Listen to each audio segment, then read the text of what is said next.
No me amplía más la página.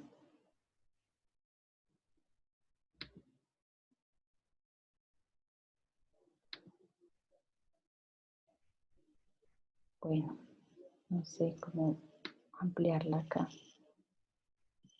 completa, pero sí se puede visualizar.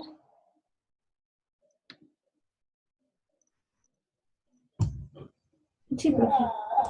Sí, mira ahí. A ver si aquí. Es que no coge acá el formato completo. Bueno. Ok.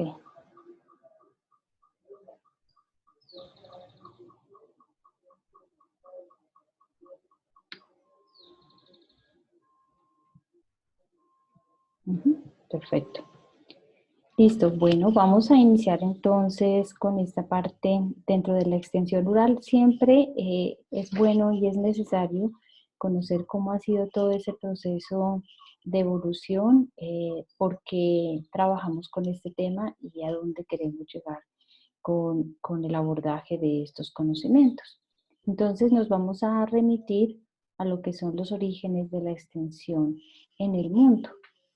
Se habla de que la extensión rural se tiene sus primeras como evidencias encontradas en expedientes en Egipto antiguo, en Mesopotamia y en China hacia el año 3000 a.C. y cómo se evidenciaba estos procesos de extensión en el mundo. Entonces se dice que en la antigua Grecia se abordaba la extensión rural desde algunas narrativas orales y relatos ilustrados.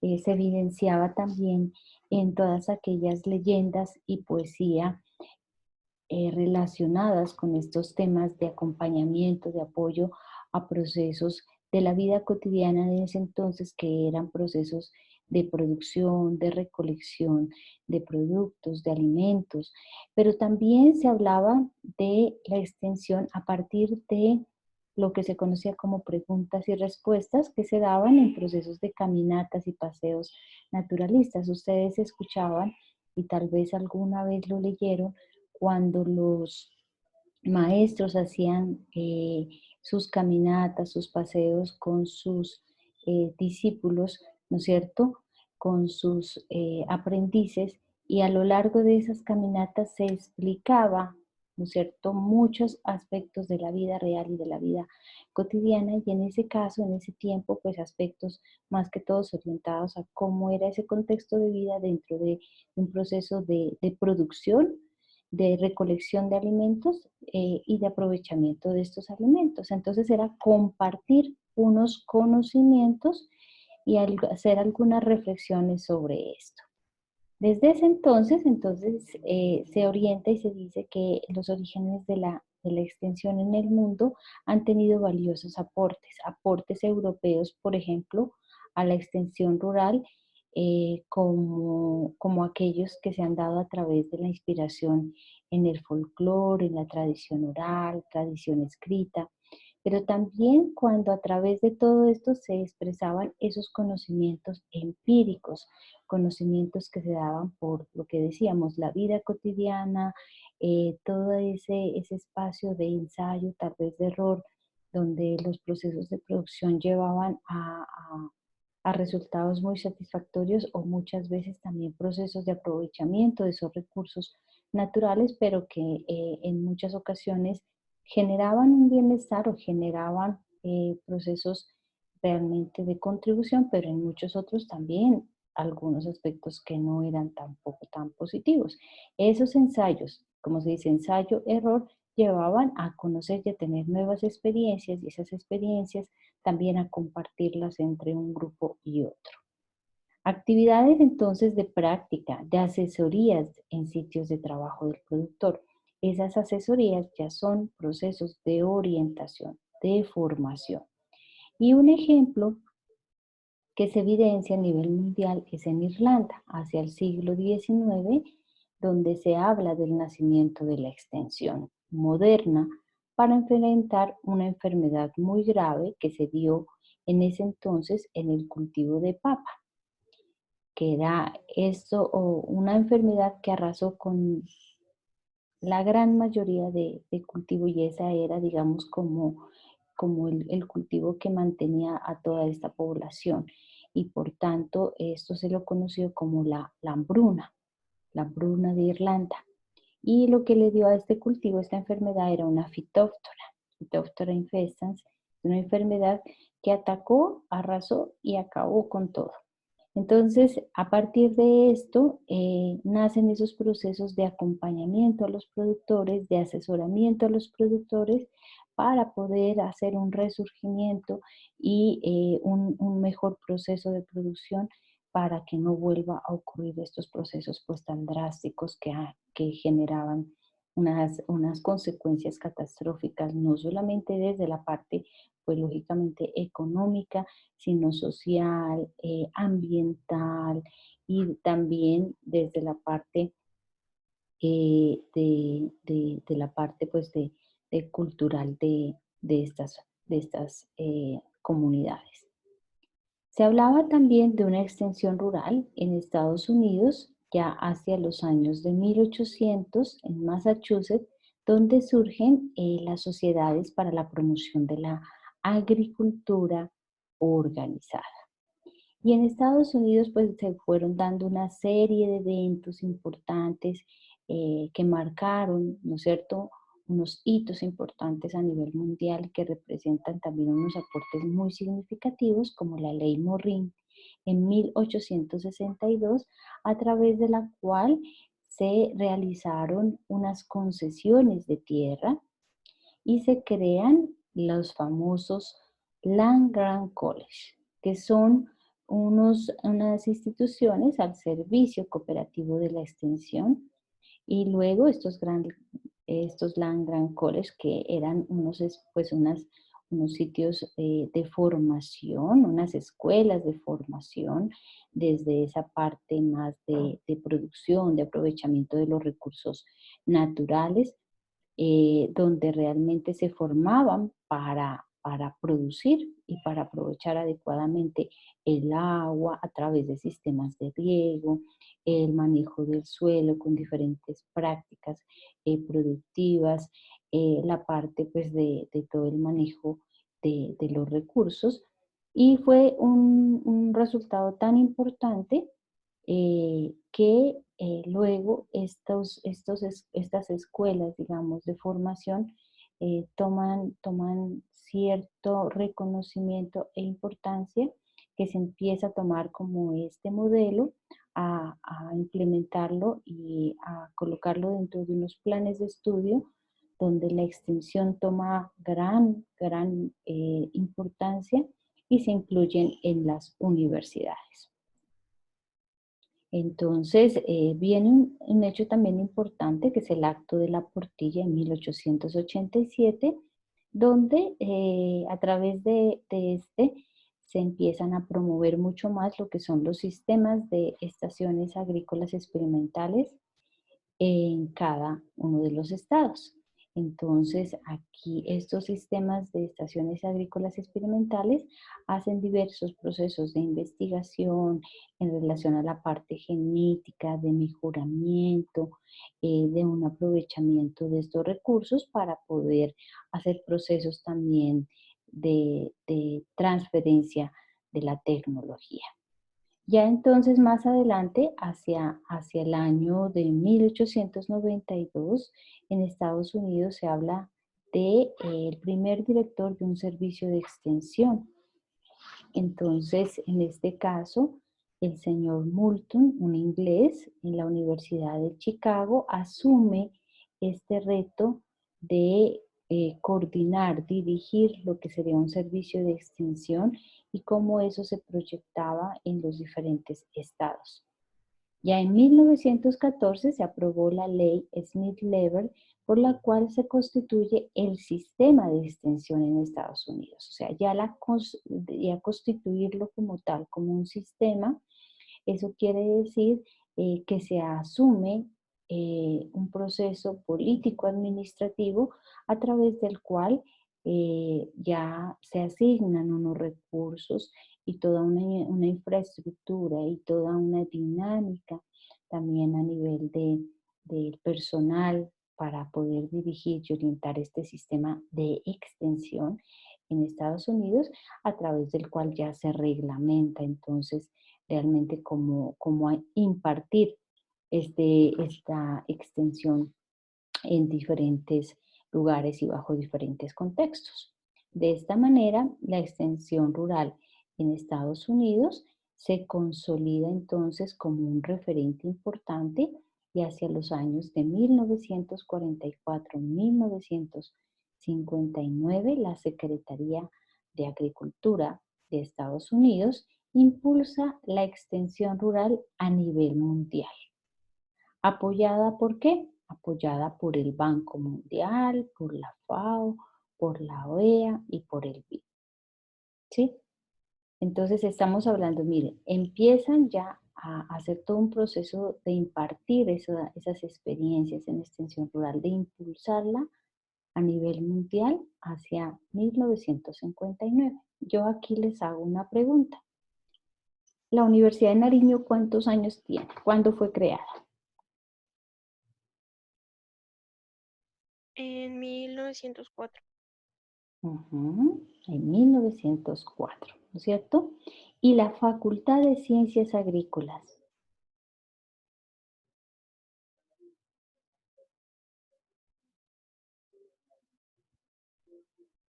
¿Quién nos da algún referente? ¿En qué año?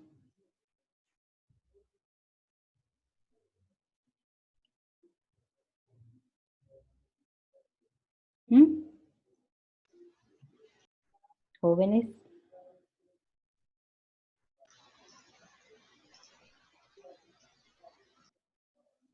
Pues la verdad no conozco muy bien la fecha, pero pues sé que, por ejemplo, Ingeniería Agroforestal, que es como de las más antiguas, hace unos añitos creo que cumplió sus 25 años, si no estoy mal. Entonces yo creo que es más o menos por los 1980, creo. Bueno, buen dato para referenciar, pero les comento algo. La Facultad de Ciencias Agrícolas fue creada, bueno, tuvo diferente, digamos, el proceso de creación tuvo una, digamos que una dinámica un tanto especial, porque cuando surge la facultad, no surge como Facultad de Ciencias Agrícolas, sino como un técnico agrícola, ¿ya? El ITA, Instituto Técnico Agrícola. Y eras como Instituto Técnico Agrícola una formación a nivel técnico, que si ya un estudiante quería ser ingeniero, por ejemplo agrónomo, tendría que irse a otra universidad, por lo general se iban a la Universidad Nacional, aquí era un técnico. Y eso surge más o menos por esta época de 1958, 59, y luego ya se consolida como Facultad de Ciencias Agrícolas. Más adelante, ya hacia los años de 1962, 1963, plantean que este instituto puede formar acá también ingenieros agrónomos. Entonces empieza a plantear todo lo que es el programa de la ingeniería agronómica, y con la consolidación del programa de ingeniería agronómica surge la necesidad de consolidar este programa, pues que esté adscrito a una facultad, y se crea la Facultad de Ciencias Agrícolas, ¿ya? Entonces la Facultad de Ciencias Agrícolas surge más o menos en estos años y digamos de principio con el programa de ingeniería agronómica, posteriormente el programa de ingeniería agroforestal y luego ya el programa de ingeniería ambiental. Ha sido un proceso, ya se han dado cuenta, largo, pero para que podamos, traigo a colación este aspecto para que conozcamos un poquito que precisamente más adelante, cuando hablemos ya de nuestro país en Colombia, cómo fue este proceso de extensión rural, pues vamos a tener presente que, miren, hacia el año de 1959 fue cuando empezó Estados Unidos a salir, a dar a conocer, a impulsar lo que es la extensión rural, ¿ya?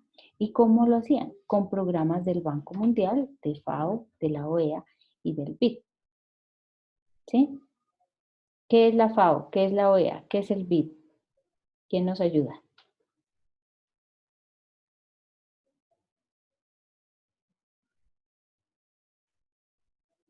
¿Quién nos ayuda? Pues yo sé que perdón, la FAO es como un instituto de alimentos, algo así. La OEA, Ahí sí me corcha.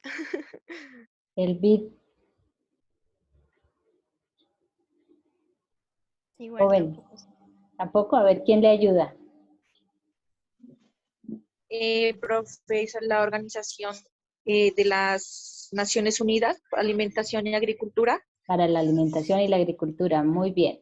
No La se les agri- olvide, está la OEA,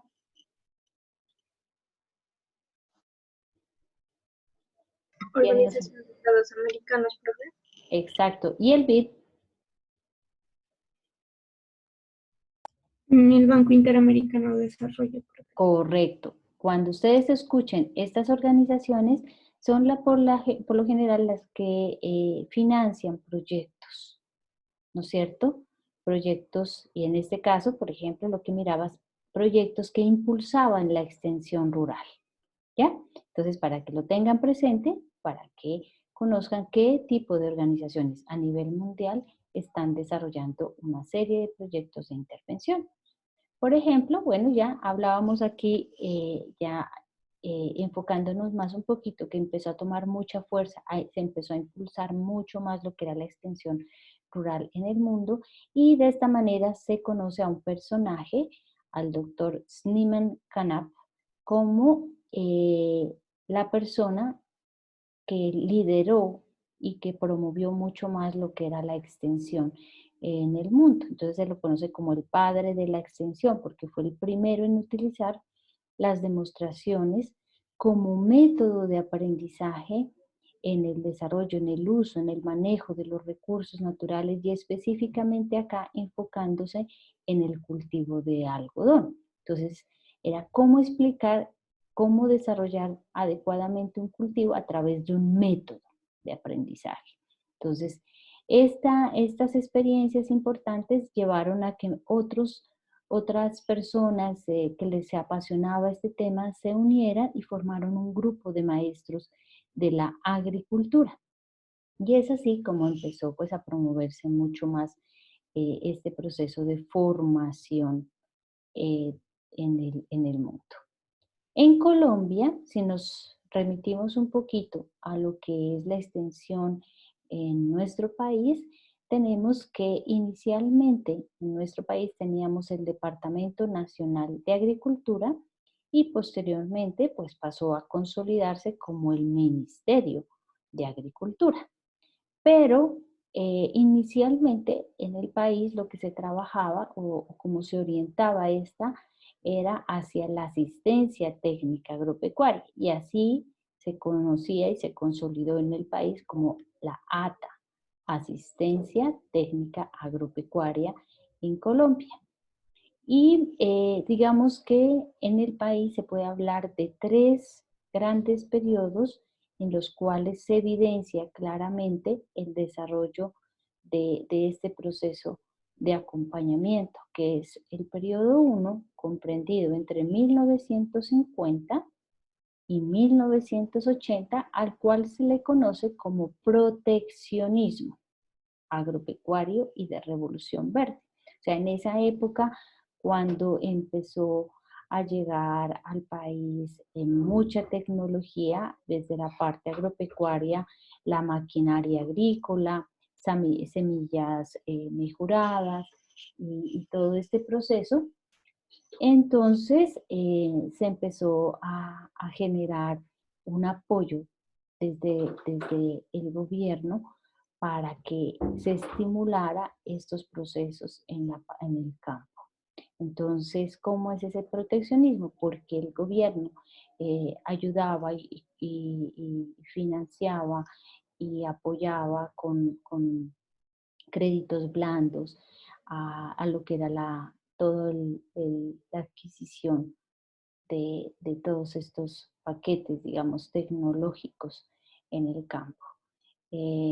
Eso generó entonces lo que se llama, pues, que todo le llegaba, todo lo daban, lo regalaban, le entregaban, pero también una dependencia, porque con la Revolución Verde se empezó a generar el desarrollo de muchas semillas mejoradas y con esto también el consumo de altas cantidades de productos químicos para poder eh, desarrollar este tipo de cultivos que exigían, que demandaban de un manejo, entonces con una gran cantidad de productos de agroquímicos. Entonces llega gran cantidad de fertilizantes, gran cantidad de fungicidas, de herbicidas, de insecticidas y de una maquinaria especial para todo este manejo.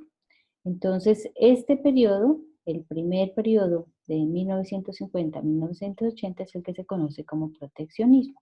El segundo periodo de 1980 a 1990 se habla de la descentralización.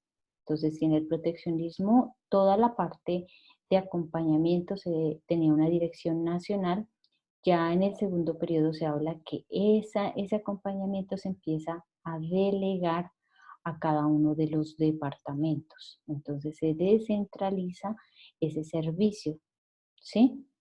De la asistencia técnica. Y en el periodo 3, entre 1990, pues ya hasta nuestros días, hasta la actualidad, ya se empieza a hablar de lo que es una privatización de la asistencia técnica. ¿Por qué? Por lo que el gobierno ya dice, bueno, eso lo deben asumir cada uno de los productores. Ya el gobierno no va a dar asistencia técnica con unidades en cada ente territorial, sino que cada uno pague la asistencia técnica de los profesionales. Y eso es lo que viene a generar pues un conflicto, porque si bien es cierto, hay grandes productores que pueden pagar en la contratación de unos ingenieros para el apoyo en sus procesos productivos, pues hay pequeños productores que no tienen esos recursos para hacerlo. Entonces aquí es donde viene todo un proceso de generar pues mayores conflictos y en mayor problemática desde la parte rural. Ya hablando entonces de acuerdo a estos periodos, vamos a ir desarrollando como cada uno de ellos, destacando como algunos de los aspectos más importantes, pues la historia es muy amplia, muy grande, tiene muchos hechos, evidencias y dinámicas interesantes, pero aquí vamos a dar un resumen muy general para que tengan esa visión amplia de lo que ha sido la extensión rural y más aún en nuestro país. En nuestro país, entonces, ¿se acuerdan que decíamos que a nivel mundial se empieza a impulsar la extensión con el apoyo de estas organizaciones? Pues así fue como llegó a nuestro país la misión del Departamento de Estados Unidos, Johnson Woodruff Flanagan, que lo que realizaban eran procesos de acompañamiento en investigación, en extensión y en ingeniería agrícola. Y en nuestro país se empieza a crear unos departamentos en el Ministerio de Agricultura.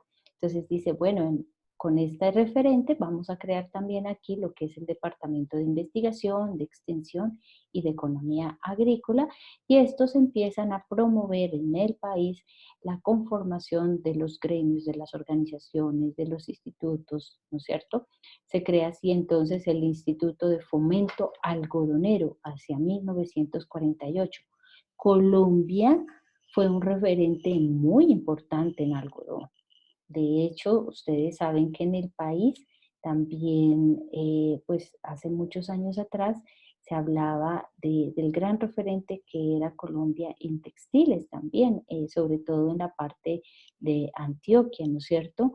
Se conocía mucho por la parte textil y porque Colombia pues producía una fibra bien importante, lo que era el algodón.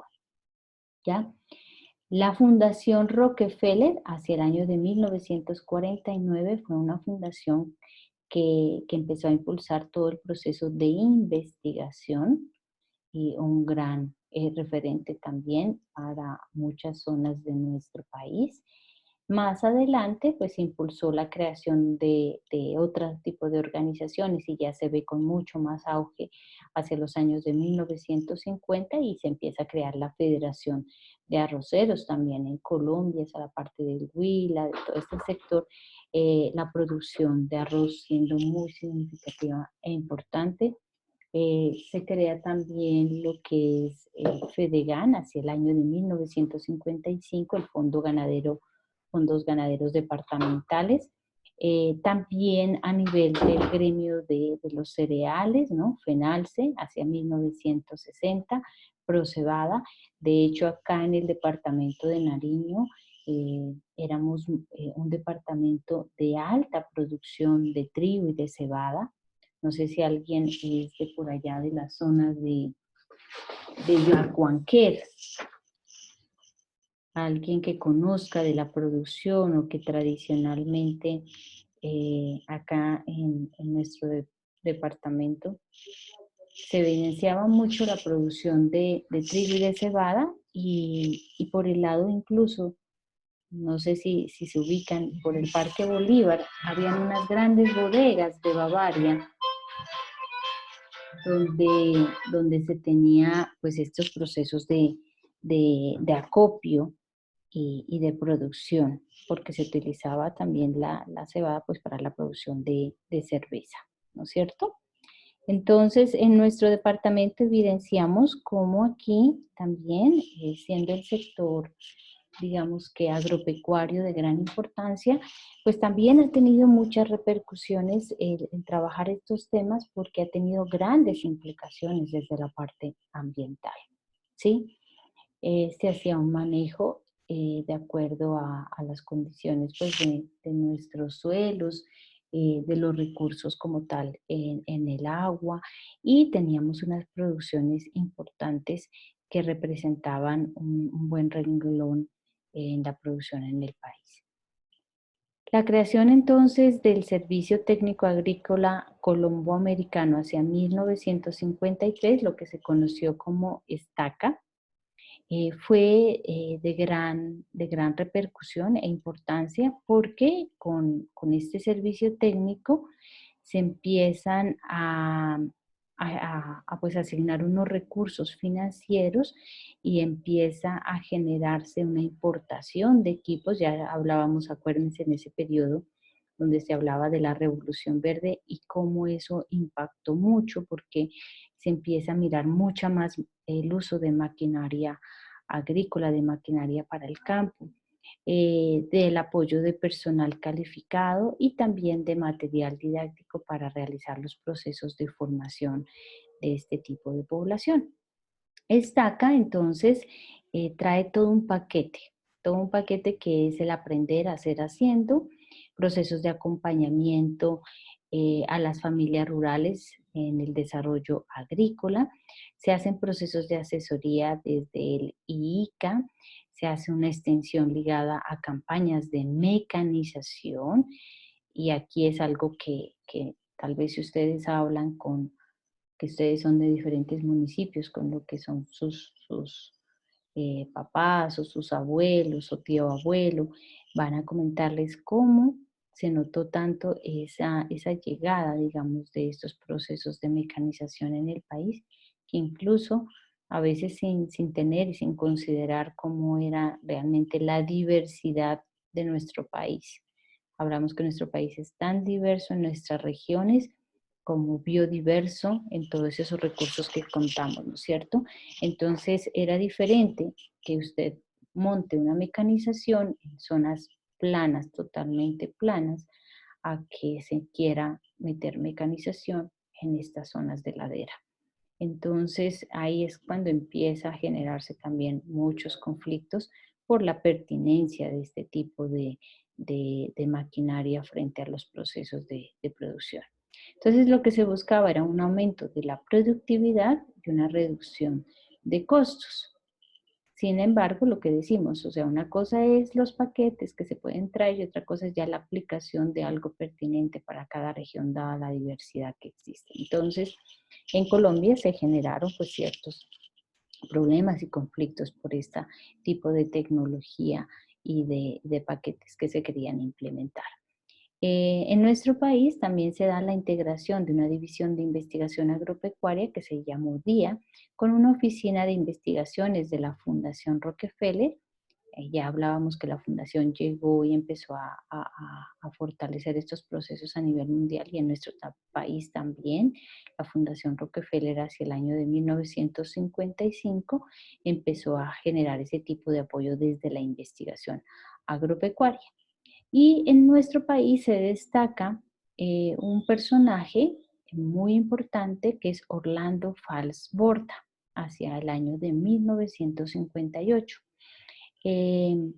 Este personaje hizo un estudio sociológico de la extensión en Boyacá y eso también llevó a tener un éxito de gran relevancia en las demostraciones con resultados muy visibles en algunos procesos productivos donde realmente él trató de fomentar lo que era pues esa investigación, acción participativa. Entonces, como con un productor también se puede hacer investigación y que es mucho más importante, lógicamente, en esos procesos de investigación, involucrar y comprometer y que el agricultor como tal sea gestor de su propio desarrollo. Entonces, él es muy conocido por esta investigación que se conoce como IAP, la investigación acción participativa. Más adelante vamos a ver un video de Orlando Falsborda que realizó una gran contribución desde ese punto, digamos, de la sociología y de la sociología rural en nuestro país. Orlando Falsborda fue el creador del Departamento de Sociología de la Universidad Nacional en Colombia y un referente latinoamericano de todos estos procesos de acompañamiento, de formación de las comunidades rurales en nuestro país y, como digo, un referente a nivel nacional e internacional. Bueno, más adelante en nuestro país ya se empieza a extender pues mucho más lo que es el servicio de extensión y de fomento de la Federación Nacional de Cafeteros. Eso es tal vez lo que más conocemos hoy en día. Esto comenzó desde los años de 1960. A partir de este año se da la ley 135 de 1961, donde se realiza la reforma, la famosa reforma agraria del 61. Y con ella pues empieza a disponer todos algunos cambios importantes en el país, como la creación del INCORA, del ICA, hacia el año de 1962. Eh, y aquí es que se empieza con la creación del INCORA pues a conocer un poco más lo que era todo ese tema tan importante del manejo de los recursos naturales, ¿no es cierto? Entonces es como ponerle mucha más atención a este tema en Colombia porque ya se empieza a ver algunos procesos importantes a nivel del uso de estos recursos. Entonces, el Instituto Colombiano de Reforma Agraria, que es el INCORA, como un ente público descentralizado, eh, con una autonomía, entonces tiene una autonomía administrativa, trata de orientar pues todo este proceso de lo que es la parte del uso de los recursos naturales, ¿no es cierto? Este se encuentra pues desde su generación adscrito a lo que es el Ministerio de Agricultura. Entonces, a partir de ello, es cómo se empieza a organizar también desde esa parte política administrativa, esa prestación del servicio y de poder integrar lo que es la investigación agrícola con la capacitación desde la parte universitaria y de poder ofertar lo que es el servicio de extensión. Entonces, esto lo estamos hablando, miren, 1961, la reforma agraria, 1962, la creación del INCORA, del ICA, del Instituto Colombiano Agropecuario. Entonces, esto es lo que decíamos, mire, la facultad se fue creando como en esta época, dada la coyuntura del país y la necesidad de formación, de integrar la investigación, la capacitación en las universidades. Entonces se crea en nuestro departamento la Facultad de Ciencias Agrícolas. O sea, ya venía ese técnico y se consolidó ya la Facultad de Ciencias Agrícolas. Y así fue como llegó también a Colombia unas misiones de diferentes lugares en el mundo que venían adelantando pues anteriormente trabajando en este tema de extensión. Por ejemplo, la misión Nebraska hacia 1965 con el apoyo de la Fundación Rockefeller, la Fundación Ford, la Fundación Kellogg, y empieza a generarse en el país procesos de formación ya mucho más avanzados a nivel de especialización de profesionales en investigación. Se da un traspaso de esa división de extensión del Ministerio de Agricultura al ICA y se empieza pues a trabajar mucho más en ese tema. Por eso yo les decía que nuestra facultad, miren cuándo nació, más o menos en estos años, y dando respuesta a una necesidad del país de formación en estas áreas tan importantes, ¿ya?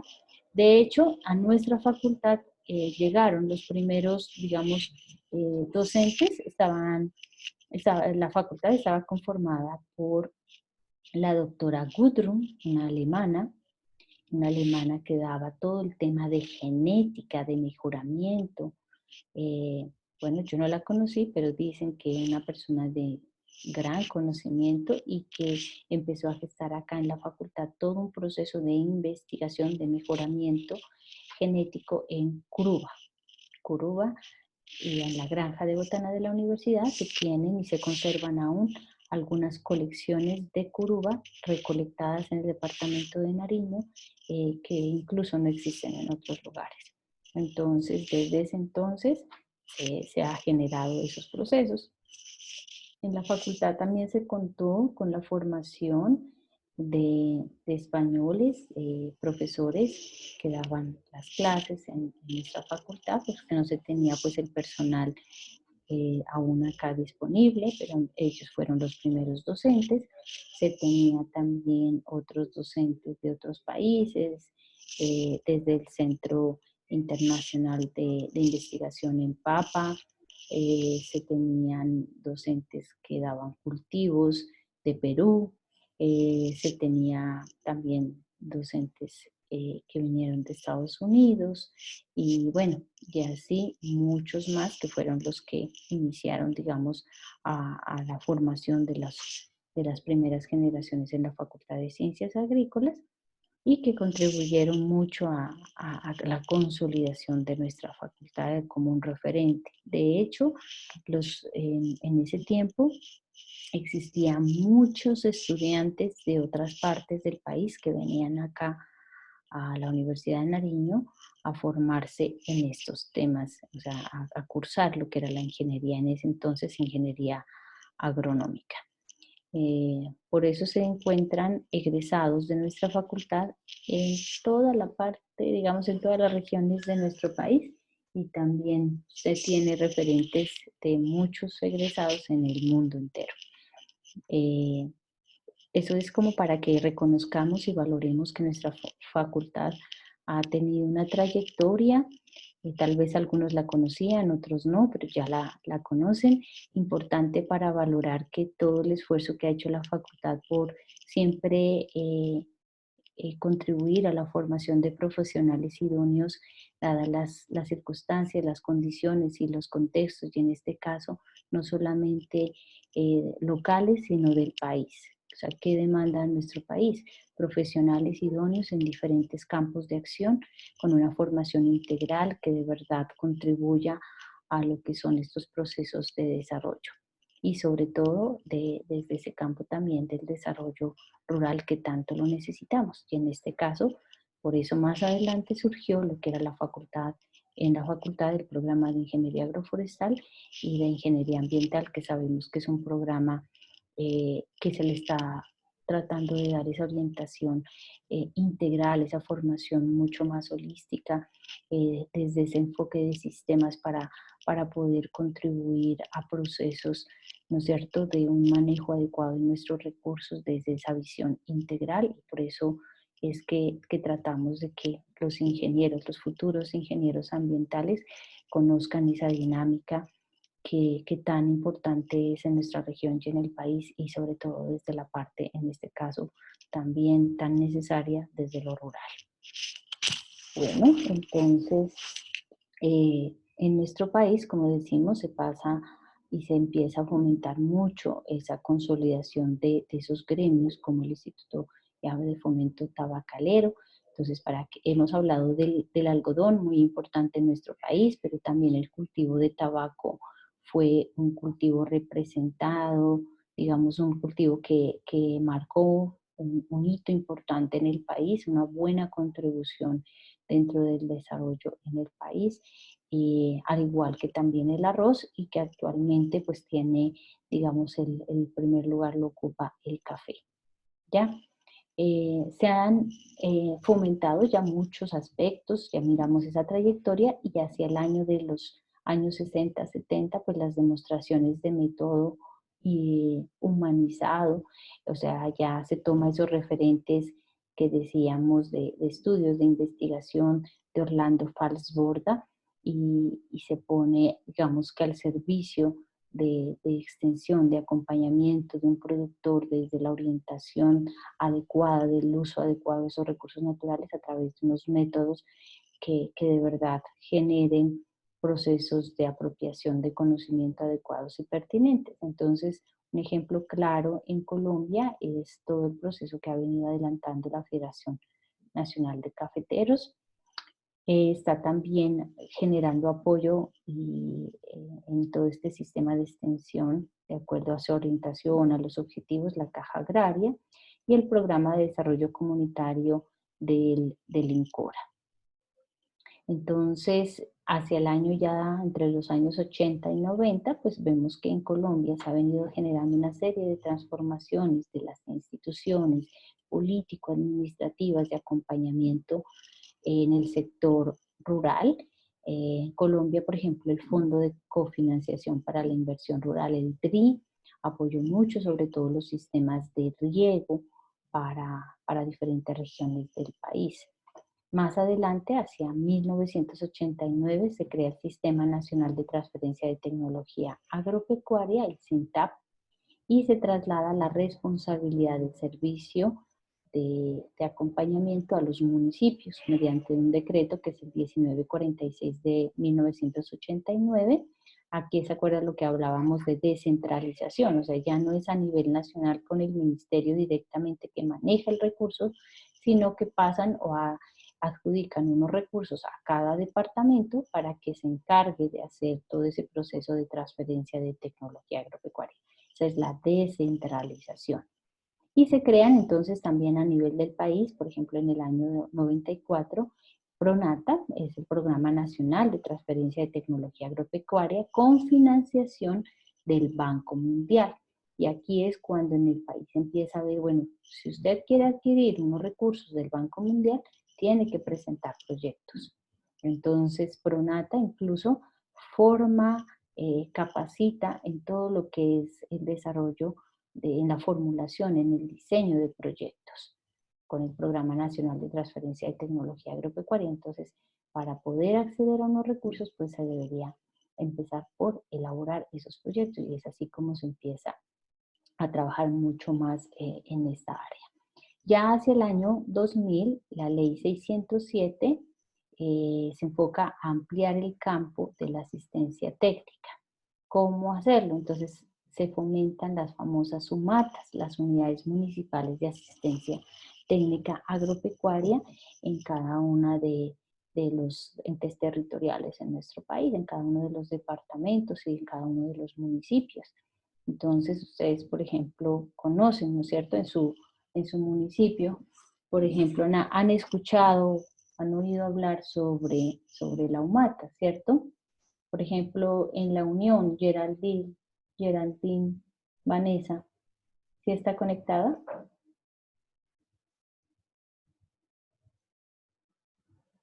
No está conectada. Brian Steven, en Belén, ¿usted sabe si existe la humata o no?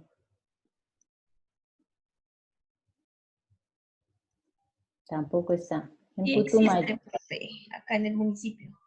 ¿Sí existe en Belén? Sí.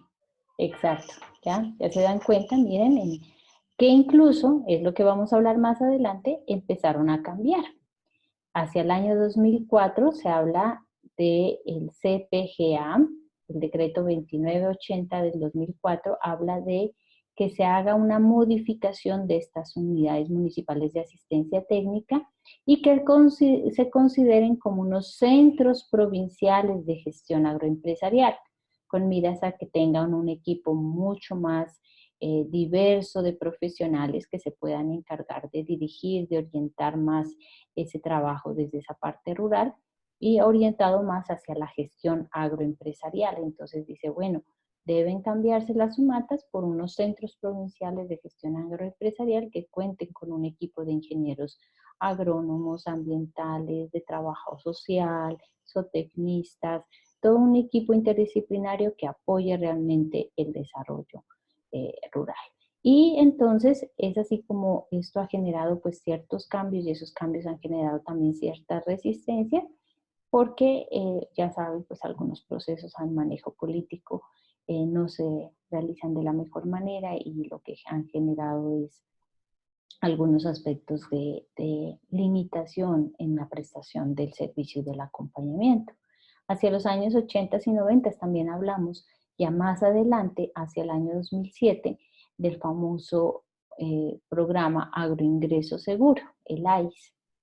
Según la ley 1133 del 2007, se planteaba poder poner al servicio unas herramientas para proteger los ingresos de los productores afectados por mercados externos. Acuérdense con todo el cuento de la apertura económica, ¿no es cierto?, de los tratados de libre comercio. Entonces decía, bueno, vamos a apoyar al agro con el agroingreso seguro, con apoyos a esos productores afectados por esos mercados. Pero ¿qué pasó con eso? ¿Alguien escuchó cuál fue el problema con el famoso agroingreso seguro? ¿Alguien ha escuchado algo de eso? Pues, profe, yo he escuchado algo así como que fue una política fallida del Ministerio de Agricultura, que se robaron ahí la plata, le quitaron a los campesinos, pues eso, y después le dieron les dieron a los grandes empresarios, a los grandes terratenientes. Entonces hubo como un desbalco a los campesinos que invertían su dinero en ese programa y que al final pues lo terminaron eso dándole a otro tipo de gente. Y creo que ahorita hace como 2 años, hace un año y medio sería que este señor Andrés Felipe Arias llegó de Estados Unidos y pues está aquí en Colombia y como que pues le tienen casa por cárcel. Y él lleva detenido como 7 años por ese caso de agroingreso seguro. Es como un escándalo, ¿no? Sí, Alexis. Sí, realmente eso es lo que generó el famoso agroingreso seguro, el AIS, con Andrés Felipe Arias, como ministro, ¿no es cierto? Entonces, lo que dice, mire, la idea de decir que proteger los ingresos de los productores afectados, pues era buena. Y uno dice, claro, excelente, eso es lo que hay que hacer. Pero pues era la figura porque realmente a quienes le daban esos beneficios eran de hecho, a personas que ni siquiera tenían nada que ver con la parte del agro. Entonces se hablaba del escándalo que a reinas de bellezas, a grandes empresarios, a algunos, bueno, cantidad de personas que no tenían nada que ver con proteger al productor afectado por mercado externo. Entonces, sí, realmente eso ha sido el problema.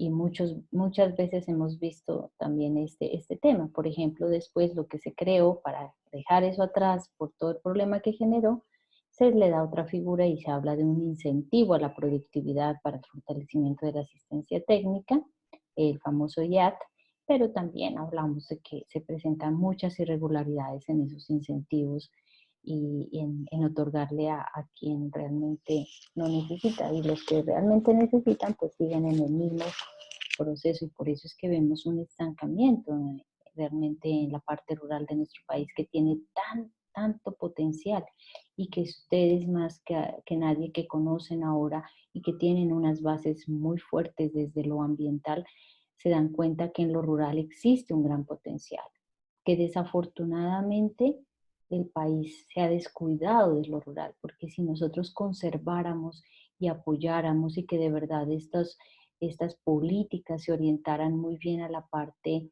desde lo rural, tendríamos un buen manejo ambiental y unas muy buenas oportunidades de generar empleo desde esa visión de la conservación de nuestros recursos naturales, que hay mucho por conocer sin necesidad de generar ese deterioro tan acelerado que se está haciendo actualmente. Entonces, esa es la idea de conocer, miren, estos procesos, porque desde lo ambiental aquí existe un alto potencial.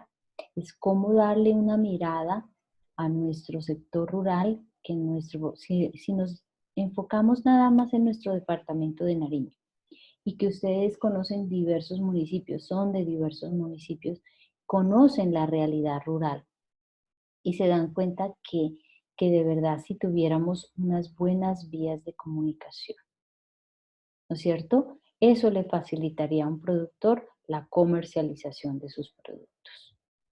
Si tuviéramos realmente un apoyo de unos incentivos al productor, porque es que un productor se ve afectado por condiciones adversas, condiciones ajenas que realmente no están en sus manos. El cambio climático, estas situaciones de cambios tan drásticos que se han generado afectan al productor. Ustedes los que son, por ejemplo, ahorita de la parte cafetera, saben que en esta época, pues en muchas zonas es la cosecha de café, abril, mayo, junio, pero con esas fuertes aguaceros, con esos cambios tan drásticos en, en la precipitación, ha generado que el producto que ya estaba listo para cosecha, el café, se caiga.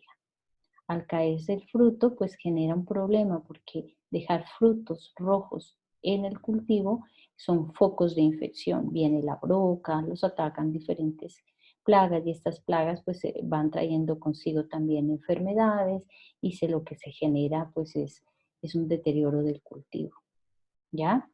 Entonces, estos cambios, de este cambio climático, que ustedes que conocen más esa dinámica, afecta al productor. Y esto está afectando la economía, y esto está afectando realmente la dinámica de vida. Entonces, ¿cuál es el desarrollo rural realmente? ¿Dónde vemos nosotros una política clara de desarrollo rural? Si realmente lo que vemos es despilfarros y que nada le llega realmente a la persona que lo necesita. Entonces es cómo hacer un proceso de conocer estas situaciones para que ustedes, futuros ingenieros, futuros líderes, futuros administradores públicos, futuros empresarios, futuros alcaldes, concejales, ministros, ojalá tengan una visión clara de la necesidad de nuestro país, así sea con unos referentes puntuales, pero que los lleven a tratar de conocer un poco más cómo es esta dinámica y que de verdad se puedan generar propuestas de desarrollo coherentes. Y lo que queremos es eso en el país, emprendedores que de verdad conozcan la situación, esa dinámica, esa historia que se ha venido dando que es tan importante, pero que nos lleva a tomar unas decisiones de verdad para contribuir al país. Entonces, aquí observamos, miren, se han dado diferentes cosas, pero que realmente no se ha visto el aporte a quien realmente lo requiere, lo necesita. Ya miramos también aquí, miren, hacia el año 2010, esta es como de las más, digamos, actuales, donde estamos mirando que lo que se busca es la conformación de unas EPSAGRO, unas entidades prestadoras del servicio de asistencia técnica agropecuaria, que esto se dio mediante la resolución 129 del 2010, y es lo que se dice, bueno, las EPSAGRO tienen que ser unas entidades que están conformadas como las anteriores que decíamos, pero que contratan directamente con cada uno de los municipios, entidades prestadoras del servicio de asistencia técnica agropecuaria. Entonces se conforma una EPSAGRO se conforma por el equipo interdisciplinario, siempre debe tener, hay unos lineamientos que establece esta resolución para que las entidades puedan prestar ese servicio, que tengan pues, su registro en Cámara de Comercio, ¿no es cierto?, que estén legalmente constituidas, que tengan un equipo conformado por ingenieros ambientales, zootecnistas, agrónomos, veterinarios, trabajadores sociales, bueno, un equipo muy multidisciplinario para que presten de verdad un servicio de asistencia técnica agropecuaria integral. Sin embargo, pues esto ha generado también muchos problemas porque los recursos asignados para estas entidades, para que puedan aportar y dar ese servicio, pues también son unos recursos a veces, lo que digo, limitados y por tanto, pues no es algo que de verdad pueda contribuir a que todo ese equipo llegue a los diferentes lugares en el campo. Entonces, también tiene como algunas limitantes, igual algunos problemas porque a veces estas empresas no se conforman como dicen en el papel, sino que el papel es una figura y en la práctica solamente está una o dos personas prestando este servicio, entonces no es de verdad integral. Entonces, siempre hay una ley, una orientación de cómo desarrollarlo, pero ya en la práctica realmente lo que vemos es otra cosa. Hacia el año 2011 se habla de lo que es el IAT, o sea, la resolución 275 de 2011 hace una convocatoria para la asignación del incentivo a la productividad a través del fortalecimiento de lo que es el incentivo pues a la asistencia técnica, ¿no es cierto? Entonces también cómo apoyar a través de esa asistencia técnica a los productores. Entonces, si así empezamos a mirar, estos son algunos. Hay muchísimos, ¿no es cierto?, resoluciones, incentivos que han salido, distintas convocatorias. Aquí estamos hablando de algunos de los más relevantes y que esto pues ha llevado a que miremos que realmente no hay como esa continuidad, un buen apoyo en esta parte del desarrollo rural. Hacia el año 2012 está el Subsistema Nacional de Asistencia Técnica Agropecuaria dirigido a la productividad, competitividad y calidad de vida de la población campesina colombiana y se crea en el año ya 2017 con la ley 1876, lo que se conoce actualmente como el Sistema Nacional de Innovación Agropecuaria, el famoso SNIA. Esta era la consulta que les pedía el favor que la hagamos para conocer un poquito más de esta ley, porque esta ley es la que nos rige actualmente, ¿no es cierto? ¿Quién consultó la ley 1876? A ver, ¿qué nos pueden decir de esta ley?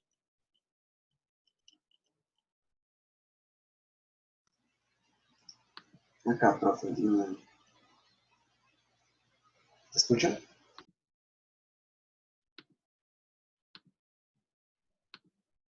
Listo. Entonces, por favor, estas lecturas hay que realizarlas, ¿no es cierto? La ley realmente para ustedes, no solamente en extensión, en este tema, sino en todos los temas que ustedes trabajen desde la parte ambiental, la ley se convierte en nuestro apoyo, en nuestro documento de bolsillo.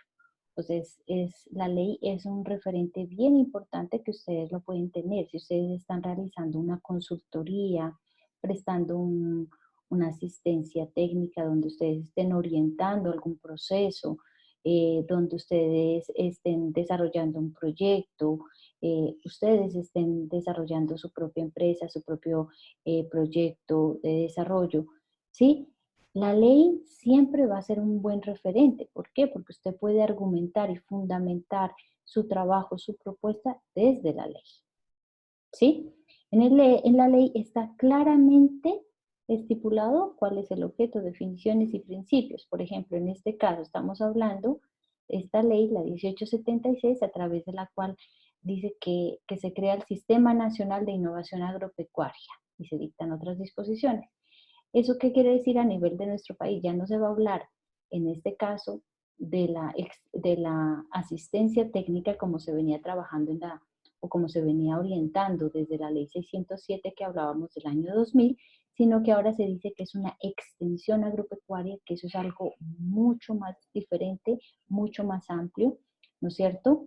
Mucho más complejo para trabajar también, pero que hay que revisarlo muy bien. Entonces, en este caso, miren, la ley nos da también, bueno, aquí habla de lo que decía, la creación del Sistema Nacional de Innovación Agropecuaria.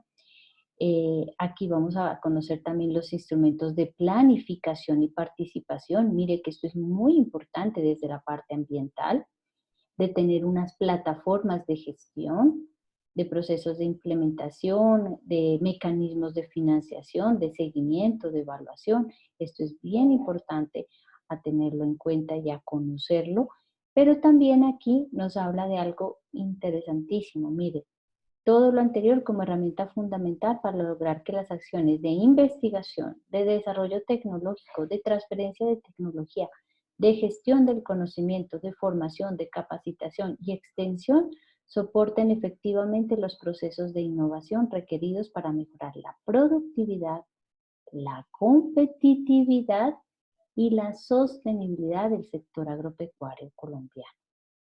¿Sí? Entonces, mire que ustedes desde esa parte de la ingeniería ambiental, todo proceso que hable desde esa sostenibilidad, y en este caso el sector agropecuario, pues es muy importante en nuestro país. Y es saber dónde se encuentra un referente que yo pueda utilizar, emplear, nombrar, mencionar en una propuesta. Por ejemplo, sea de la creación de una empresa, lo que les decía yo de la gestión de algún proceso de acompañamiento. Entonces, esto es bien importante conocerlo. Además, porque la ley, ya les digo, no solamente esta ley, sino otras leyes que ustedes tienen referencia desde sus temas ambientales, son importantes porque les dan las definiciones concretas. Definición concreta que usted la puede emplear, lógicamente citar, para poder argumentar cualquier tipo de acompañamiento en un proceso ya técnico. Por ejemplo, si usted va a hablar algo de un sector, del sector agropecuario, pues aquí le dice qué es. Según la ley, el sector agropecuario, entonces es aquel cuya actividad económica está circunscrita en el ámbito agropecuario, forestal, ¿sí? ¿Qué es el ordenamiento productivo social del territorio? Mire, es un proceso de planificación participativa multisectorial de carácter técnico, administrativo y político que permite la armonización de los recursos agropecuarios, la tenencia de la tierra rural, privilegiando el adecuado equilibrio entre la producción agropecuaria y agrícola, bueno, acuícola, pesquera, adecuación, transformación de la producción y el uso eficiente del suelo y la sostenibilidad social, ambiental, económica orientada al logro de la competitividad sectorial. ¿Sí se dan cuenta? Entonces, esto les ayuda muchísimo en un proceso que ustedes estén desarrollando. Mire, si le toca trabajar en una empresa, por ejemplo, forestal, donde usted va a hacer todo el control ambiental, pues la ley es importante. Dice, el ordenamiento productivo, según la ley, esto. ¿Sí? La innovación agropecuaria también la define claramente. La innovación abierta o colaborativa, lo que es un plan estratégico de ciencia, tecnología e innovación agropecuaria, el PECTIA. Por favor, denle, así sea una leidita muy puntual a lo que es el PECTIA. El PECTIA es un documento bien importante que tenemos en nuestro país, que es ese plan estratégico de ciencia, de tecnología e innovación agropecuaria, donde están unos lineamientos muy importantes desde la organización de la parte productiva en cadenas de valor y cómo, mire, se trabaja todo ese tema de la competitividad, de la sostenibilidad y el mejoramiento de condiciones de vida de la población. El PECTIA está orientado como plan a 10 años, ¿sí? Es un plan decenal a 10 años y realmente les puede servir de orientación para muchos trabajos, no solamente esos trabajos de investigación, trabajos de grado, sino para trabajos en consultorías, en procesos que ustedes se vayan a orientar, los que tienen una inclinación más desde la parte ambiental productiva en el sector rural. Entonces aquí está, este es un buen referente a tenerlo en cuenta. ¿Listo? Entonces hay que consultar esto que es el PECTE y hay que revisarlo. Aquí está hablando de mucho también los procesos de lo que es la agenda y que esto es la investigación, desarrollo tecnológico e innovación agropecuaria.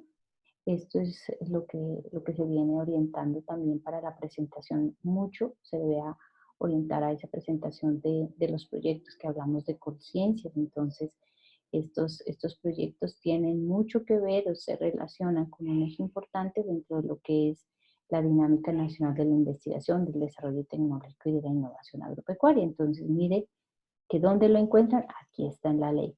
Habla de esta plataforma de siembra, habla también de todo lo que la plataforma siembra, pues es ese aplicativo electrónico del Ministerio de Agricultura y Desarrollo Rural destinado a la recopilación, gestión, divulgación y seguimiento de información de los proyectos, resultados, avances, oferta tecnológica, sectorial de SNIA, del Sistema Nacional de Innovación Agropecuaria.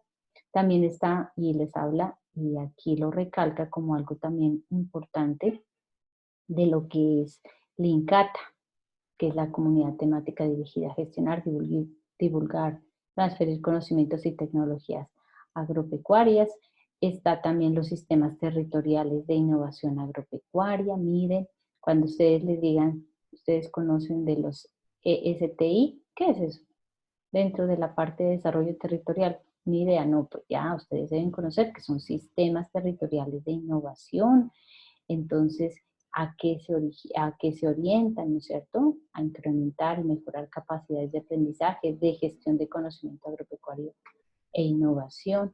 Y todos estos temas tan importantes que tienen que ver pues desde todo lo que es el manejo de esos recursos, desde la orientación de la sostenibilidad en los procesos de desarrollo y de desarrollo territorial en nuestra región y en nuestro país. Están las redes de innovación, mire, le habla del Plan Departamental de Extensión Agropecuaria, los famosos PDEA, que son instrumentos de planificación de lo que es la extensión agropecuaria, para que ustedes la tengan en cuenta aquí y la que vamos nosotros pues a trabajar. Si yo les digo, bueno, defíname claramente para usted qué es la extensión agropecuaria, yo me puedo ir a la ley, mire, y en la ley me dice realmente cómo se considera y cómo se contempla en nuestro país la extensión agropecuaria.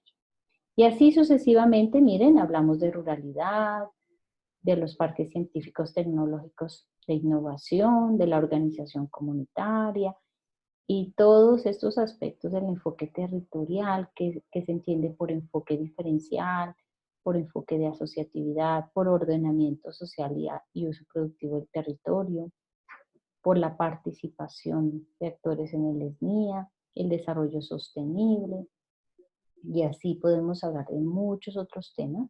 Y ya luego habla en sí de cómo entonces se está organizando esa estructura del Sistema Nacional de Innovación Agropecuaria para cada uno de los territorios, ya como en el departamento se puede tener en cuenta esto.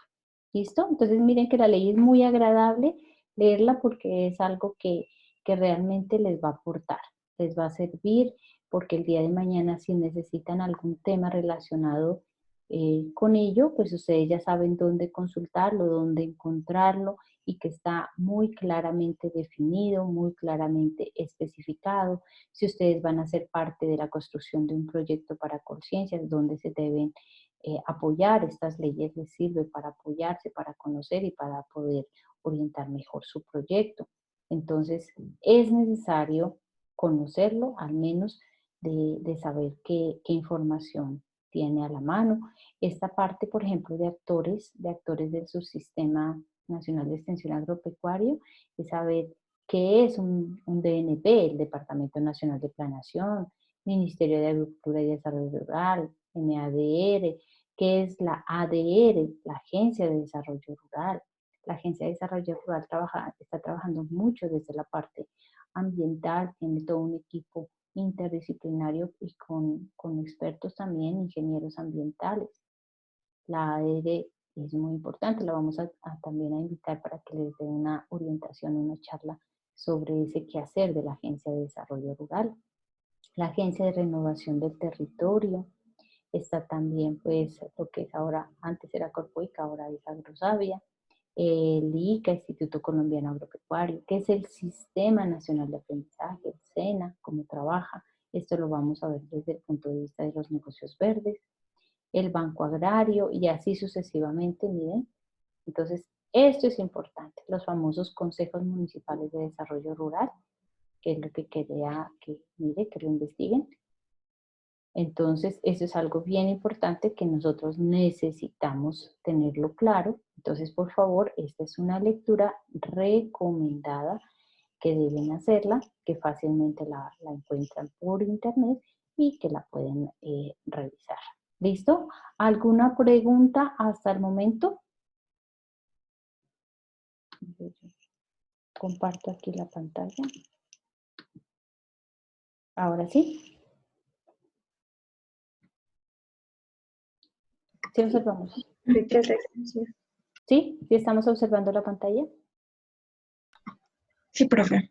Ok, entonces vamos a trabajar en lo que es la extensión, vamos a orientarnos un poquito ya más, hablamos de esa historia a nivel pues mundial de nuestro país, hablábamos de esos 3 periodos importantes que se han venido dando y cuáles son las instancias, por ejemplo, que manejan y una partecita de esa normatividad para que tengamos en cuenta que se trabajaba pues la ley 607 del año 2000, donde se orientaba más la extensión hacia lo que era o sea, se trabajaba en Colombia con el término de asistencia técnica.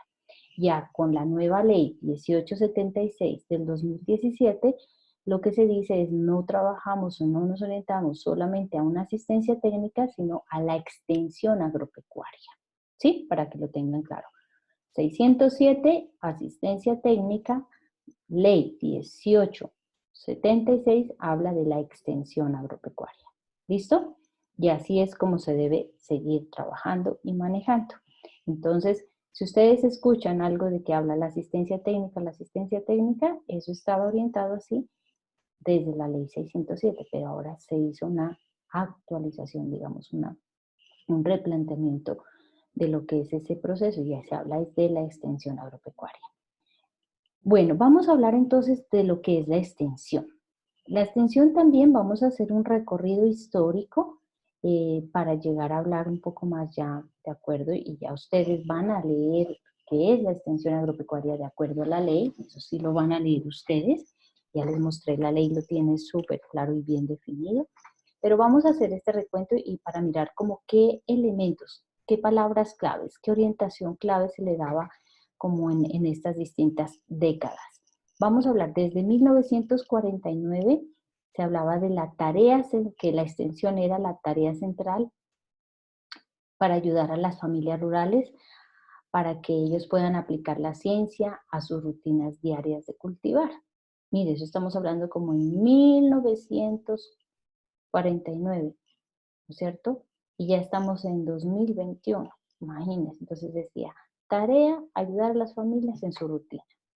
Después ya hacia el año de 1973, estamos hablando de 48 años atrás, se hablaba de un servicio que asiste a la gente para mejorar métodos y técnicas de cultivo, mejorando niveles de vida y elevando estándares sociales y educativos. Mire, ya ponen como la parte educativa importante, ¿no es cierto? Hace 48 años.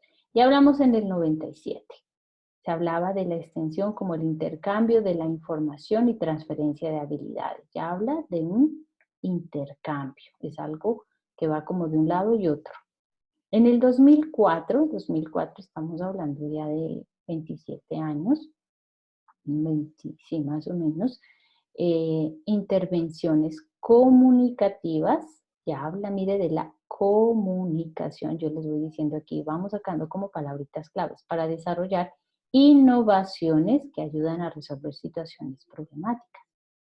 Y así podemos hablar de diferentes digamos, orientaciones de la extensión en diferentes épocas y por diferentes autores. Por ejemplo, aquí considerada como un sistema educativo creado para impartir conocimientos a población rural, al productor, a su esposa y a sus hijos. Otro autor lo define como un sistema de enseñanza fuera de las aulas escolares mediante el cual la gente rural aprende haciendo. Otro autor lo habla como la extensión no solamente que lleva hallazgos de la ciencia del agricultor, sino también que toma los problemas del agricultor y los conduce a la investigación. Y se habla también de la extensión como un proceso socioeducativo que debe adecuarse a la realidad de la región, a las tradiciones, a los usos, a las costumbres. Y aquí le pone esa parte cultural un poco más fuerte. ¿Sí? Entonces, si se dan cuenta, existen diferentes, ¿no es cierto?, orientaciones de cómo considerar qué es la extensión rural. Y hay una aquí que ustedes pues la pueden tener muy clara, lo que les decía, la consulta de la ley 1876. Aquí les voy a recomendar cuando comparta esta presentación para que ustedes puedan acceder a algunos videos donde nos pueden dar mucha más idea de lo que hemos estado hablando en este momento, importantes, pero que realmente en la ley es donde vamos a encontrar claramente cómo se considera a partir de esa normatividad, pues como qué es esa extensión rural, ¿ya? A mí me gusta mucho esta orientación que propone FAO de la extensión rural, considerada como un sistema o servicio que mediante procesos educativos, y aquí resalto este tema, mire, realmente es un proceso educativo que ayuda a los productores rurales a mejorar los métodos, las técnicas agrícolas, pero también a incrementar la productividad, la producción de los ingresos, a elevar el nivel de vida de las familias respetando las normas sociales y culturales de la población. Si se dan cuenta, es muy completo y realmente el proceso de extensión pues es un proceso de acompañamiento educativo rural para mejorar esos procesos en la productividad y no lo tomen, o sea, ese proceso de la productividad es integral. Ustedes saben que el proceso de producción es muy integral, tiene que ver con el uso pues, de los recursos naturales, con el aprovechamiento de los recursos naturales y desde la parte ambiental, el saber utilizar adecuadamente el agua, el poder tener diferentes métodos y técnicas que me ayuden a ser eficiente en el uso de este recurso del agua es muy importante. El saber también utilizar diferentes métodos y técnicas para el uso adecuado del suelo es muy importante. Y todo lo que tiene que ver con la productividad en relación al uso de productos y de diferentes, ¿no es cierto?, insumos agroquímicos, su disposición final como tal de estos, todo ese manejo de los residuos, cómo se da, cómo se orienta, todo el manejo de las aguas mieles, de los residuos de los procesos de producción y ya de transformación. Entonces, todo eso tiene que ver en cómo nosotros podemos orientar un proceso educativo. ¿Ya? Entonces, por eso la extensión rural es un tema tan interesante que nos lleva a nosotros a tener esas bases, en este caso desde la asignatura, esas bases para adelantar unos buenos procesos educativos desde lo rural. ¿Ya? No es lo mismo, lógicamente, orientar un proceso de formación a un ingeniero ambiental, a un ingeniero industrial, a que usted tenga en un aula un grupo de profesionales, a que usted tenga en un aula, en un espacio, a un grupo de productores rurales. ¿Sí? Entonces, las poblaciones son diferentes, las intenciones o digamos sus expectativas de utilizar el proceso de formación para algo fructífero son muy distintas y por tanto los métodos y técnicas que también usted pueda utilizar para aprovechar mejor esos espacios de formación son muy distintos. Entonces, eso es lo que buscamos con esta asignatura en extensión rural, es que conozcamos que existen unas necesidades importantes de formación y que como futuros ingenieros, en este caso ingenieros ambientales, podemos conocer unas y tener claridad en la importancia de los procesos de producción y cómo nosotros podemos acercarnos mucho mejor a este tipo de población para poder compartir unos conocimientos, para poder orientar unos procesos desde el uso del aprovechamiento adecuado de los recursos naturales. ¿Ya? Entonces, para eso tenemos que tener en cuenta y considerar que existen unos propósitos dentro de la extensión. ¿Cuáles son esos propósitos? Pues se busca mejorar la productividad. Claro, eso es algo bien interesante porque eso va a repercutir en, lógicamente, unos mejores ingresos y esos ingresos, pues ya vamos a ver más adelante que va a repercutir en unas mejores condiciones, ¿no es cierto? Niveles de vida. Estimular la seguridad alimentaria es uno de los propósitos. ¿Por qué? Porque estamos pensando en las familias rurales y estimular la seguridad alimentaria es estimular la base. Entonces, esto debería ser fundamental, independientemente de cualquier proceso que se haga, siempre tratar de estimular la seguridad alimentaria. Ya nos damos cuenta ahora, hoy en día con la pandemia, miren, las zonas donde tienen esto, o sea, una huerta que representa la seguridad alimentaria, ha tenido mejores condiciones. Ojalá que esto también haya servido para la gente que no ha tenido la oportunidad, teniendo espacio, de tener su propia huerta. La huerta es la despensa familiar, la huerta es, también se llama el pan coger, es tener a la mano el cilantro, es tener a la mano la cebolla, es tener a mano el rábano, la zanahoria, el perejil, el tomate de árbol o la mora, o tener la mandarina, la naranja, la guayaba, ¿sí? Eso se puede dar en un huerto. Eso está al alcance. Y usted, para asegurar a su familia, para asegurarle una alimentación integral, balanceada, no necesita tener hectáreas de monocultivo. Usted necesita es una diversidad de productos en un pequeño espacio de producción. ¿Sí? Entonces, si tiene si existen productores que tienen o que están enfocados a la producción de café, claro, pero en medio del café puede tener naranja, pero en medio del café puede tener plátano, puede tener banano, puede tener chachafruto, puede tener guava.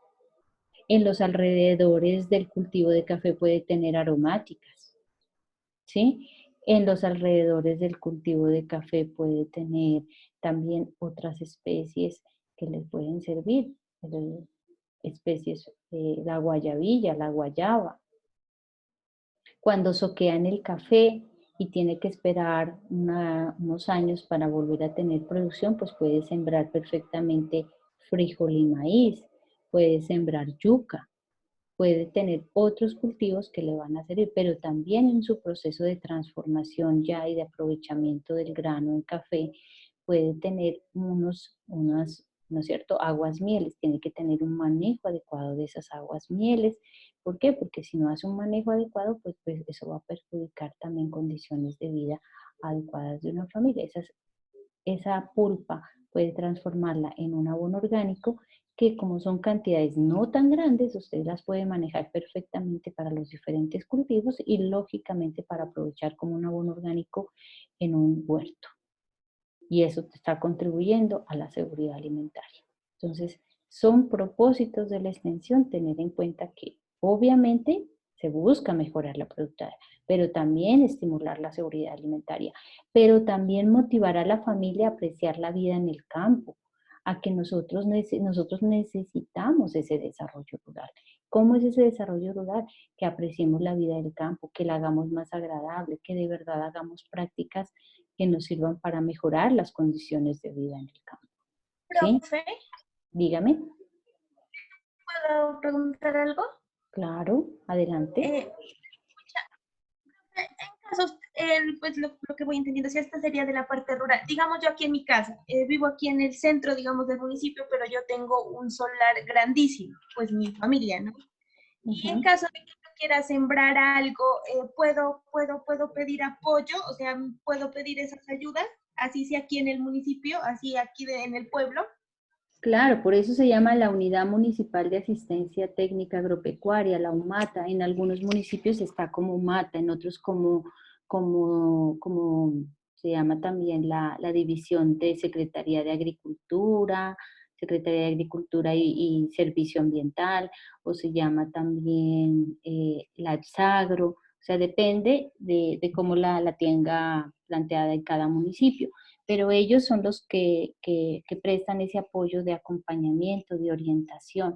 De hecho, hoy en día existen muchos tutoriales y que usted perfectamente tiene una formación y lo puede desarrollar. Yo también vivo en un apartamento, tengo una pequeña balconcito grande, terraza, que tengo producción de cilantro, de ají, de algunas especies en maceteras. Eso es lo que se conoce también como agricultura urbana, ¿sí? Que uno en unos recipientes puede tener unos procesos de producción.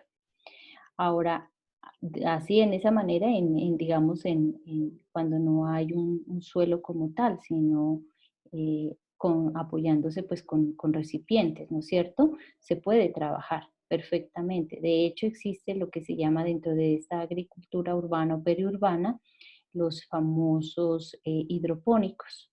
Yo tengo un material de eso que les puedo compartir. Son unas camas flotantes que uno lo hace con algunas sustancias nutritivas y que en esas camas, o sea, son con plástico y se puede tener el agua con sustancias nutritivas y producen, claro que algunas especies, no todas, pero por ejemplo lechuga perfectamente puede producirla. En recipientes usted puede producir casi que la mayoría de las especies. ¿Sí? Ya, profe. Es que la otra vez fui yo a pedir unas semillas ahí a la Humata y me dijeron que no, que eso era para la parte rural. Entonces yo me tocó de comprarlas en pocas palabras y sembré algo, muy Ajá. poco, pero pues me dio. Entonces por eso quería saber que si uno tenía, desde ser de pueblo, y tener ese derecho de ir a traer semillas. Ya, para poder acceder a eso, y eso es algo que lo vamos a ver un poco más adelante, también está la inscripción de los usuarios en el servicio. O sea, para poder acceder a ese servicio y ese acompañamiento, se deben inscribir. Se deben inscribir y para que ellos hagan una planificación de los procesos de acompañamiento. Ahora vamos a mirar eso también, es cierto. O sea, no es que todo el mundo el que va y ellos tienen ese suministro, deben también pasar por un proceso de selección para poder hacer eso. Pues realmente desde el casco urbano siempre es un poquito más complicado, ¿no es cierto? Que le genere ese apoyo, ese acompañamiento. Pero a ese nivel que tú me dices, realmente usted lo puede conseguir. Las semillas no son muy costosas. Un sobrecito de semillas está entre 2.000 y 5.000 pesos dependiendo de la especie y es una gran cantidad de semillas para un manejo a nivel de agricultura urbana. Realmente le sirve para varios ciclos de producción porque en ese caso uno no necesita establecer gran cantidad. Usted necesita, como es algo familiar, yo les voy a compartir también una información sobre esta parte de agricultura urbana y periurbana, donde dice que usted, por ejemplo, para un núcleo familiar en promedio de 5 integrantes, entonces, ¿qué cantidad necesita para producir, por ejemplo, zanahoria o rábano, lechuga? Porque si usted se da cuenta, en su familia, a nivel, si va a mercado, y si lo hace cada 8 días, pues para ese número de integrantes de familia no necesita 20 lechugas. Si acaso uno compra 1 o 2 lechugas para la semana, ¿no es cierto? Uno compra 1 kilo de zanahoria, por ejemplo, un atadito de cilantro, y eso no es, entonces son cosas mínimas. Si uno tiene en una terraza puede tener a disposición y lo que hace uno es una producción escalonada, o sea, a diferentes épocas hace la siembra para tener permanentemente un proceso de producción. Entonces, si yo quiero tener cilantro permanentemente, pues siembro hoy mi cilantro y dentro de unos 15 o 20 días vuelvo a sembrar otras 2 o 3 semillitas de cilantro y así dentro de un mes vuelvo a sembrar otras 3 semillitas y así voy a tener cilantro permanentemente. Porque mientras unos ya van saliendo, los otros se van criando, van avanzando y mientras voy aprovechando del otro, va saliendo el otro y eso es lo que se llama una siembra escalonada. ¿Sí? Listo, profe, muchas gracias. Entonces, perfectamente se puede hacer. Yo les voy a compartir de todas maneras esta información que se tiene de eso para que lo tengan en cuenta. Entonces, miren, si ustedes se van un poquito ya más allá de eso, es decir, que de verdad, si nosotros fuéramos mucho más conscientes de esa importancia, todos como familias urbanas y rurales, deberíamos tener esos espacios. O sea, los que se tiene más en el campo que hay espacio, pues se debería tener, porque el área de producción para seguridad alimentaria no son áreas extensas, son áreas muy, muy pequeñas que perfectamente se pueden implementar.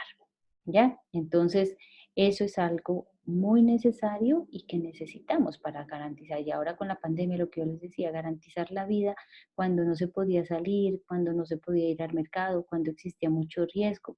Imagínense la gente que ha tenido a la mano sus productos.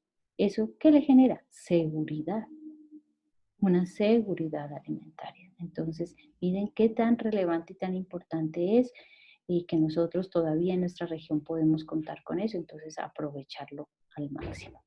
¿Listo? Apreciar, por eso es parte también de motivar a las familias a apreciar la vida en el campo, de poder disfrutar todavía nosotros en nuestra región, disfrutamos de muchos espacios de ambiente puro, de poder respirar tranquilamente. Ya México, por ejemplo, es un país que tiene una alta contaminación y es muy complicado vivir allá. Entonces, todavía tenemos muchas cosas que apreciar en el campo, ¿sí? El que todavía podemos tener muchos productos al alcance de la familia que no son productos tan contaminados. Entonces, eso es algo importante, que podemos hacer procesos de desarrollo sin necesidad de generar pues impactos ambientales drásticos. Toda la parte del ecoturismo, del turismo sustentable, tan importante que se puede desarrollar y que podemos aprovechar. Miren, se genera trabajo, está cuidando usted su espacio de vida, el contexto, esa dinámica. Se pueden hacer como Costa Rica. Costa Rica es un país que vive del turismo y vive del turismo también ecológico, y cualquier cascada, cualquier sitio productivo lo aprovecha en el turismo. Entonces son alternativas que ustedes también como ingenieros ambientales pueden empezar a tratar de conocer, de desarrollar y, ¿por qué no?, de implementar como sus propios emprendimientos. Está promover el desarrollo de las capacidades de la población rural, lo que decimos, la formación, para poder tener pues todos esos argumentos y esa capacidad para tratar de implementar procesos de desarrollo importantes. Está la caracterización entonces de la extensión rural. Entonces nos enfocamos a que partimos de lo que es la extensión rural como una interrelación entre pares, entre una interrelación, lo que decimos, de tratar de buscar ese apoyo, esa contribución, ese diálogo de saberes, tratar de estimular ese espacio de formación conjunta. Ese es un aspecto importante en la extensión rural, de poder trabajar con lo que es la participación grupal y el autoaprendizaje. Entonces, la extensión rural siempre debe tratar de o propender por esa participación, ¿sí? En que ojalá se puedan dejar unas muy buenas bases dentro de la formación, porque esa persona que se ha formado debe continuar con un proceso. Entonces, es orientar para que pueda hacer un proceso de autoaprendizaje también. Lo que yo le decía, mire, hoy en día con esos tutoriales hay muchos aspectos importantes que podemos implementar. Lo importante es saber dónde buscar, dónde obtener la información y de pronto saber quién nos puede orientar frente a una situación que se presente. Entonces, ya no es tal vez ir a conseguir, ir a buscar, ir a pedir una semilla, sino que usted lo puede implementar, y si necesita que alguien le oriente de controlar una plaga, una enfermedad o mejorar, ya tendría entonces por dónde consultarlo. El aprendizaje en redes y sistemas de conocimiento es tan importante, es conocer lo que estamos hablando aquí, dónde consigo la información, dónde me puedo conectar, a qué red me puedo vincular para poder tener ese apoyo. En este caso, pues la UMAT es la que da el apoyo. Sabemos que tienen una orientación más de acuerdo a unos lineamientos, pero también pueden pues, brindar ese apoyo. Eso sería lo correcto, sino que como en todo encontramos equipos, gente que realmente colabora y otros no. La focalización en el cambio de actitudes es poder ser conscientes de que tenemos capacidades, de que tenemos unas potencialidades muy altas y sobre todo desde el campo rural que las podemos aprovechar al máximo. ¿Sí? Las empresas, estas empresas con las que vamos a trabajar nuestra parte práctica desde los negocios verdes, perdón, son unas iniciativas bien importantes y un buen referente para tenerlo en cuenta, que se pueden hacer muchas cosas que de verdad van a contribuir a tener un equilibrio desde lo ambiental en nuestra región, en nuestro país, pero que también va a permitirnos mejorar unas condiciones importantes a nivel de condiciones de vida, lógicamente desde esas condiciones económicas también. La multifuncionalidad de la extensión, es que miren, aquí esto lo resalto mucho, es una característica importante, ¿no es cierto? Porque la extensión, como dicen, multifuncionalidad, no solamente es para una orientación, a veces dicen solamente los agrónomos tienen que trabajar la extensión, no, los agrónomos, los agroforestales, los ambientales, los sociólogos, los zootecnistas, los veterinarios, porque muchos, o sea, todos tenemos un rol que cumplir dentro de un proceso que tiene que ver con esta parte. Entonces, aquí nosotros tenemos que la extensión nos permite realmente hacer un proceso de formación adecuado con métodos y técnicas pertinentes y adecuados y coherentes al contexto de vida donde estemos trabajando. Los objetivos de la extensión rural, entonces, están orientados más a, básicamente, podríamos decir o hablar de estos dos grandes objetivos que son elevar la productividad dentro de la conservación de los recursos naturales y elevar los niveles de vida del campesino. O sea, desde aquí podemos decir que nosotros tenemos mucho que hacer para cumplir estos objetivos, ¿no es cierto? ¿Cuáles son los retos entonces fundamentales de la extensión rural? Los retos se orientan a mejorar los conocimientos y destrezas del productor, de su familia y la comunidad, esos conocimientos con nuestros procesos de formación.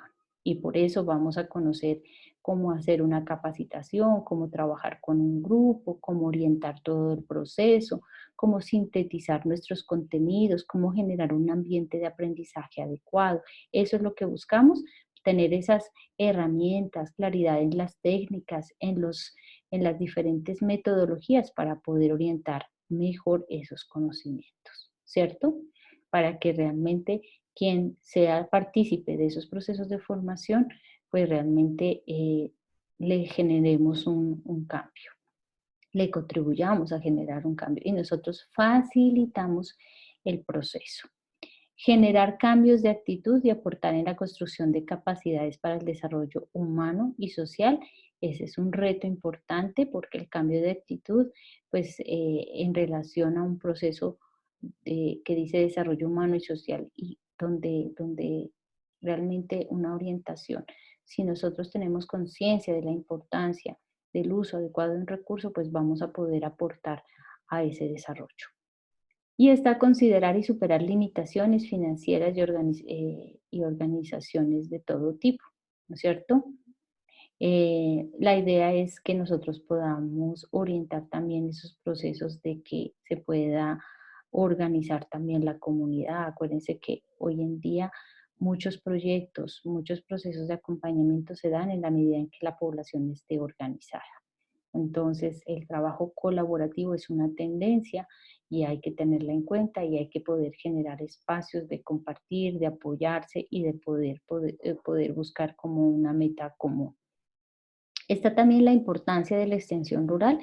En este caso, a partir de estos retos que miramos, de los objetivos que busca, pues la importancia se enfoca básicamente a poder ofrecer alternativas al productor, a poder ayudar también al agricultor para que se ayude a sí mismo dentro de su proceso de transformación y de producción, a conocer los resultados esperados al combinar de manera óptima tierra, trabajo, capital, por ejemplo, en un negocio verde, de decir, bueno, si yo tengo una meta que es posicionar mi negocio verde, pero ¿qué puedo hacer para posicionarlo mejor? Pues primero cumplir con unos lineamientos para que usted tenga esa marca de negocio verde. Entonces, ¿qué debo hacer? Mejorar tal vez en procesos de implementación de lo que decíamos de planes, tal vez del manejo adecuado de residuos. Entonces tengo que primero capacitarme en eso, ¿no es cierto? Luego implementarlo y luego ya tener un proceso de seguimiento y evaluación permanente. Entonces, para lograr eso, ¿usted qué hace? Entonces, hace un proceso de formación, de orientación.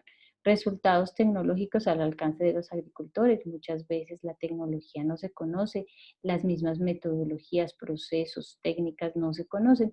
Entonces, qué bueno que nosotros podamos orientar para que se pueda tener un buen resultado en este sentido. Y están aquí los principios de la extensión rural. Y ya estamos finalizando en este tema.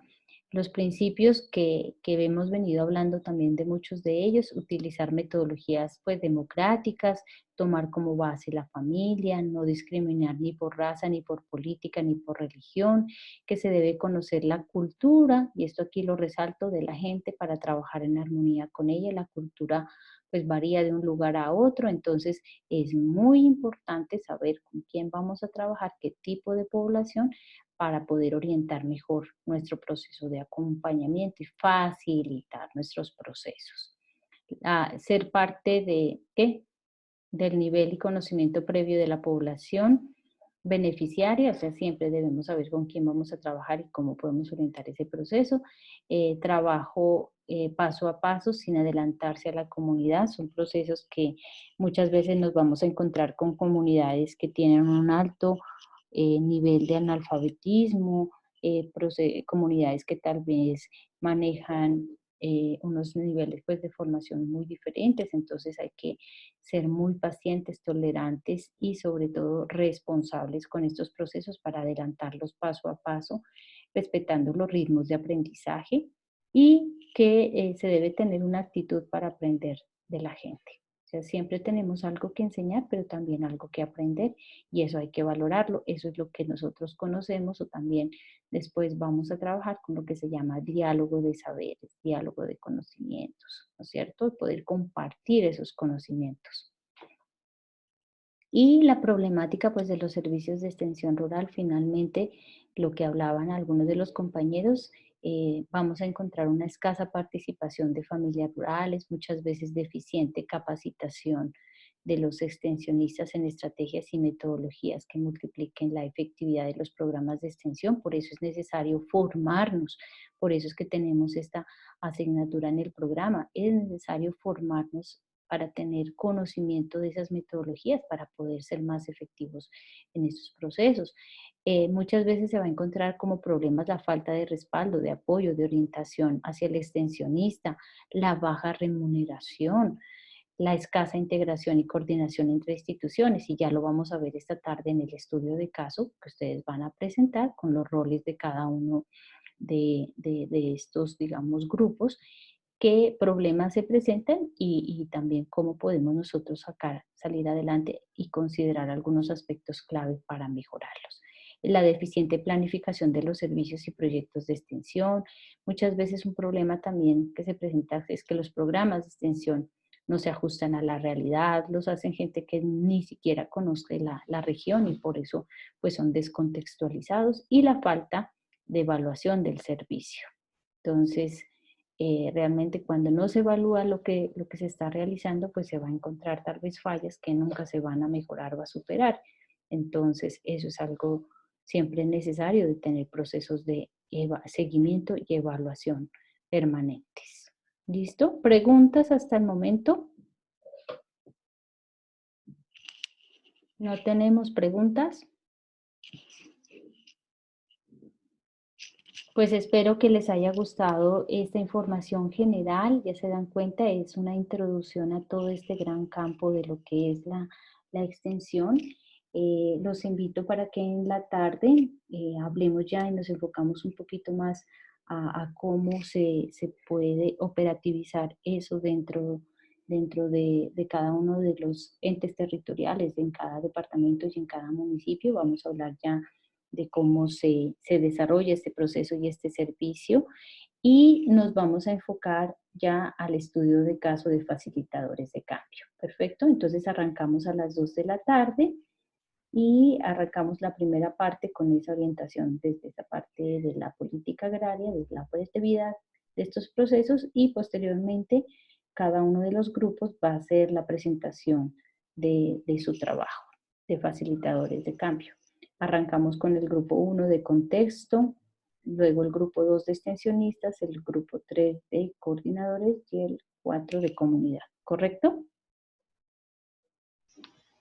Sí, profe. Listo. Gracias. Sí, profe.